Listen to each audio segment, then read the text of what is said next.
તો ફ્રેન્ડ્સ જો આપણે ચેતલ સર બર્થડે પાર્ટીમાં આવ્યા હતા, બર્થડે વાળા ભાઈ તો કે ગાયબ થઈ ગયા, પણ ભાઈના ફઈ અહીંયા કેક કાપવા પૂકી ગયા છે.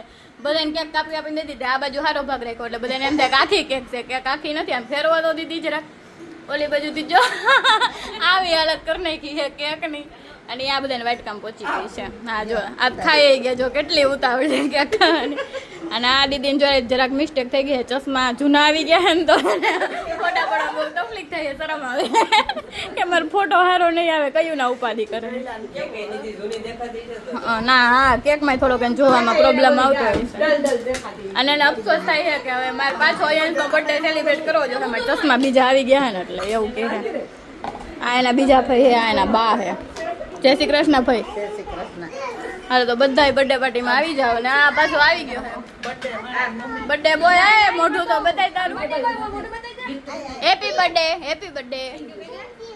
Thank you. હા એના મમ્મી છે. અને આપણા પાંસુલભાઈ જ આવી ગયા છે પાછા વિડીયોમાં. હાય પાંસુલ, હાય.